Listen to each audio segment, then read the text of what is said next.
ನಮಸ್ಕಾರ ಸ್ನೇಹಿತರೆ, PM ಕಿಸಾನ್ 20ನೇ ಕಂತಿನ ಹಣ 2,000 ಇಂತಹ ರೈತರಿಗೆ ಮಾತ್ರ ಜಮಾ ಆಗಲಿದೆ.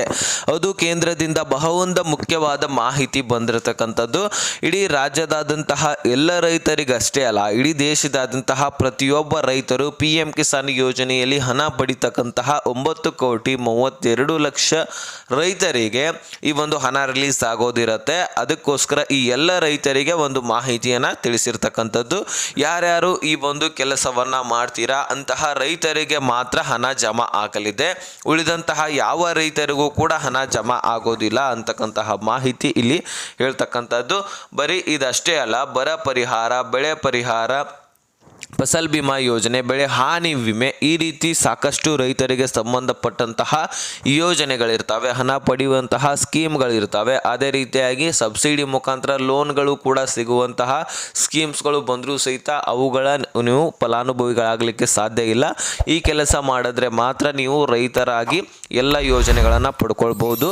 ಅದಕ್ಕೋಸ್ಕರ ಈ ಒಂದು ಕೆಲಸವನ್ನು ಪ್ರತಿಯೊಬ್ಬರು ಕೂಡ ಮಿಸ್ ಮಾಡದೆ ಮಾಡ್ಕೊಳ್ಳಿ. ಅದು ಏನು ಅಂತ ಎಲ್ಲ ಕೂಡ ನೋಡ್ತಾ ಹೋಗೋಣ. ಚಾನಲ್ಗೆ ಸಬ್ಸ್ಕ್ರೈಬ್ ಮಾಡಲಿಲ್ಲ ಅಂದರೆ ಬಹಳ ಮುಖ್ಯವಾದ ಮಾಹಿತಿ ಇದೆ. ಇದೇ ರೀತಿ ಇಂಪಾರ್ಟೆಂಟ್ ಮಾಹಿತಿಗಳನ್ನು ತರ್ತಾ ಇರ್ತೀವಿ. ಸಬ್ಸ್ಕ್ರೈಬ್ ಮಾಡಿಕೊಂಡು ನೋಟಿಫಿಕೇಶನನ್ನು ಆಲ್ ಅಂತ ಸೆಟ್ ಮಾಡ್ಕೊಳ್ಳಿ. ಈಗ ನಾವು ನೇರವಾಗಿ ಟಾಪಿಕ್ಗೆ ಬಂದ್ಬಿಡೋಣ. ವೀಕ್ಷಕರೇ, ಈಗಾಗಲೇ PM ಕಿಸಾನ್ ಯೋಜನೆಯ 20ನೇ ಕಂತಿನ ಹಣ ಜಮಾ ಆಗಬೇಕಾಗಿತ್ತು.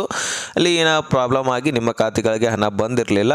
ಇನ್ನು ಈ ಹಣ ಬರಬೇಕಂದ್ರೆ ನಾವೇನು ಮಾಡಬೇಕು? ಇನ್ನೂ ಟೈಮ್ ಇದೆ. ಹಾಗಾದರೆ ಏನು ಮಾಡಬೇಕು? ನಾವು ಏನು ಮಾಡಿದ್ರೆ ನಮ್ಮ ಖಾತೆಗಳಿಗೆ ಹಣ ಬರ್ತಕ್ಕಂಥದ್ದು? ಇದನ್ನು ತಿಳಿಸಿರ್ತಕ್ಕಂಥದ್ದು ಕೇಂದ್ರ ಸರ್ಕಾರನಾದರೂ ಏನು ಅಂತಕ್ಕಂಥದ್ದನ್ನು ಕೇಳ್ಬೋದು. ಇಲ್ಲಿ ನೋಡಿ, ಬಹಳಷ್ಟು ರೈತರ ಪಹಣಿಗೆ ಆಧಾರ್ ಕಾರ್ಡು ಲಿಂಕ್ ಆಗಿಲ್ಲ, ಆಧಾರ್ ಕಾರ್ಡ್ KYC ಮಾಡಿಸ್ಕೊಂಡಿಲ್ಲ, ಆಧಾರ್ ಕಾರ್ಡ್ ಅಪ್ಡೇಟು ಮಾಡಿಸ್ಕೊಂಡಿಲ್ಲ. ಹೌದು, ಆಧಾರ್ ಕಾರ್ಡ್ಗೆ ಪಹಣಿ ಲಿಂಕ್ ಮಾಡಿಸೋದು ಅಷ್ಟೇ ಅಲ್ಲ, ಆಧಾರ್ ಕಾರ್ಡ್ಗೆ ಅಪ್ಡೇಟನ್ನು ಮಾಡಿಸ್ಕೊಳ್ಬೇಕು. ಆಧಾರ್ ಕಾರ್ಡನ್ನು ನೀವು ಯಾರ್ಯಾರು ತಂಬನ್ನು ಬಹಳ ದಿನ ಆಯಿತು, ಬಹಳ ವರ್ಷಗಳ ಕಾಲ ಆಯಿತು ಕೊಟ್ಟಿದ್ದೀರಿ, ಈಗ ಮತ್ತೊಮ್ಮೆ ಅಪ್ಡೇಟನ್ನು ಮಾಡಿಸ್ಕೊಳ್ಬೇಕಾಗತ್ತೆ. ಯಾಕಂದರೆ ಈಗ ಬಹಳಷ್ಟು ರೈತರು ತೀರಿ ಹೋಗಿದ್ರು ಸಹಿತ ಅವರ ಹೆಸರಲ್ಲಿ ಇನ್ನೂ ಕೂಡ PM ಕಿಸಾನ್ ಹಣ ಪಡಿತಾ ಇದ್ದಾರೆ. ಅದಕ್ಕೋಸ್ಕರ ಆಧಾರ್ ಕಾರ್ಡನ್ನು ಅಪ್ಡೇಟ್ ಮಾಡಿಸ್ಕೊಳ್ಬೇಕು. ಹೌದು, ಈಗ ಒಂದು ಎಕ್ಸಾಂಪಲ್ ತಿಳಿಸ್ತೇನೆ. ನಾವು ನಿಮಗೆ ಪಿಂಚಣಿ ಹಣದಲ್ಲಿ ಕೂಡ ಸಾಕಷ್ಟು ಫಲಾನುಭವಿಗಳು ಪಿಂಚಣಿದಾರರು ತೀರಿ ಹೋಗಿದ್ದಾರೆ. ಆದರೂ ಸಹಿತ ಅವರ ಮನೆಯವರು ಅವರ ಪಿಂಚಣಿಯನ್ನು ಇನ್ನೂ ಕೂಡ ಪಡಿತಾ ಇದ್ದಾರಂತೆ.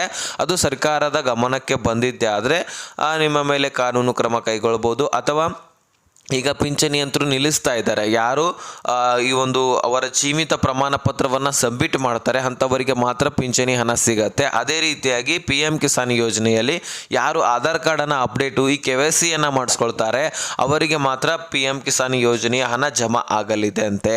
ಅದೇ ರೀತಿಯಾಗಿ ಪಹಣಿಗೆ ಆಧಾರ್ ಕಾರ್ಡ್ ಲಿಂಕ್ ಮಾಡಿಸ್ಕೊಳ್ಳಿಲ್ಲಪ್ಪ ಅಂದರೆ ನಿಮ್ಮ ಹೊಲ ಗದ್ದೆಗಳು ಇನ್ಯಾವನೋ ಬಂದು ಲಪಟಾಯಿಸ್ಕೊಂಡು ಹೋಗುವಂತಹ ಸಾಧ್ಯತೆಯೂ ಕೂಡ ಇರುತ್ತೆ. ಅದಕ್ಕೋಸ್ಕರ ಬರೀ ನಿಮಗೆ PM ಕಿಸಾನ್ ಯೋಜನೆ ಹಣ ಪಡೀಲಿಕ್ಕೆ ಅಷ್ಟೇ ಅಲ್ಲ, ಬರ ಪರಿಹಾರ, ಬೆಳೆ ಪರಿಹಾರ, ಇನ್ನಿತರ ನಿಮಗೆ ಸೌಲಭ್ಯಗಳಿರ್ತವೆ ಎಲ್ಲ ಯೋಜನೆಗಳನ್ನು ಪಡ್ಕೊಳ್ಳಿಕ್ಕೆ.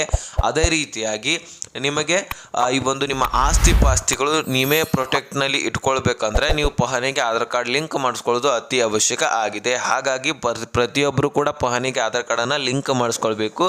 ಎಲ್ಲಿ ಹೋಗಿ ಮಾಡಿಸ್ಬೇಕು? ಡಾಕ್ಯುಮೆಂಟ್ಸ್ ಏನು ಬೇಕಂದರೆ ನಿಮಗೆ ಒಂದು ಪಹಣಿ ಬೇಕು, ನಿಮ್ಮ ಆಧಾರ್ ಕಾರ್ಡ್ ಬೇಕಾಗತ್ತೆ, ಮೊಬೈಲ್ ಸಂಖ್ಯೆ, 2 ಪಾಸ್ಪೋರ್ಟ್ ಸೈಜ್ ಫೋಟೋ ತೆಗೆದುಕೊಂಡು ಹೋಗಿ ನಿಮ್ಮ ತಾಲೂಕಿನಲ್ಲಿರ್ತಕ್ಕಂತಹ ಗ್ರಾಮ ಪಂಚಾಯಿತಿ ಇರುತ್ತೆ, ಆ ಒಂದು ಗ್ರಾಮ ಪಂಚಾಯಿತಿಗೆ ಹೋಗಿ ಪಹಣಿಗೆ ಆಧಾರ್ ಕಾರ್ಡನ್ನು ಲಿಂಕ್ ಮಾಡಿಸ್ಕೊಳ್ಬೋದು. ಅಲ್ಲಿ ಲಿಂಕ್ ಮಾಡಿಸಿ ಕೊಡ್ತಾರೆ. ಯಾಕಂದರೆ ಆದಷ್ಟು ಬೇಗ ಈ ಕೆಲಸ ಮಾಡ್ಕೊಳ್ಳಿ, ಪ್ರತಿಯೊಬ್ಬರು ರೈತರು ಮಾಡ್ಕೊಳ್ಳಿ. ಆಗ ಮಾತ್ರ ನಿಮ್ಮ ಖಾತೆಗಳಿಗೆ ಹಣ ಬರಲಿಕ್ಕೆ ಸಾಧ್ಯ. ಇನ್ನು ಬಹಳಷ್ಟು ನೀವು ಕೇಳ್ಬೋದು, ಇದಕ್ಕೆ ನಾನು KYC ಮಾಡ್ಲಿಕ್ಕೆ ಹೇಳಿದ್ದೀನಿ ಅಂದರೆ ಈಗಾಗಲೇ ಎಕ್ಸಾಂಪಲ್ ತಿಳಿಸಿದ್ದೀನಿ. ಪಿಂಚಣಿದಾರರು ಹೇಗೆ ತೀರಿ ಹೋಗಿರ್ತಾರಲ್ಲ ಅದೇ ರೀತಿಯಾಗಿ ಅವರ ಹಣವನ್ನು ಪಡ್ಕೊಳ್ತಾ ಇದ್ದಾರಲ್ಲ. ಈಗ ನಮ್ಮ ರಾಜ್ಯದಲ್ಲಿ one of the best scheme ಅಂತ ಅನ್ಬೋದು ಗೃಹಲಕ್ಷ್ಮಿ ಯೋಜನೆ. ಅಲ್ಲಿ ಕೂಡ ಗೃಹಲಕ್ಷ್ಮಿಯರು ಮುಖ್ಯವಾಗಿ ಮುಖ್ಯಸ್ಥರು ತೀರಿ ಹೋಗಿದ್ರೆ ಸಹಿತ ಅವರ ಹೆಸರಲ್ಲಿ ಇನ್ನೂ ಕೂಡ ಗೃಹಲಕ್ಷ್ಮಿ ಹಣ ಪಡ್ಕೊಳ್ತಾ ಇರ್ತಕ್ಕಂಥದ್ದು ಈ ರೀತಿ ನಡೀತಾ ಇದೆ. ಅದಕ್ಕೋಸ್ಕರ ಗೃಹಲಕ್ಷ್ಮಿ ಯೋಜನೆಯಲ್ಲಿ ಕೂಡ ಹೊಸ ಅಪ್ಡೇಟು ಕೂಡ ಯಾವಾಗ ಬಿಡ್ತಾರೆ ಗೊತ್ತಿಲ್ಲ, ಆವಾಗ ಬಿಡಬಹುದು. ಯಾಕಂದರೆ ಈಗಾಗಲೇ ಆಲ್ರೆಡಿ ಬಹಳಷ್ಟು ಜನರನ್ನ ತೆಗೆದುಹಾಕಲಾಗಿದೆ. ಎಲಿಜಿಬಲ್ ಇದ್ದವರಿಗೆ ಮಾತ್ರ ಹಣ ಹಾಕಲಾಗಿದೆ. ಇದು ಒಂದು ಸ್ವಲ್ಪ ಹಳೆಯ ಸ್ಕೀಮ್ ಅನ್ನಿಸ್ಬೇಕು.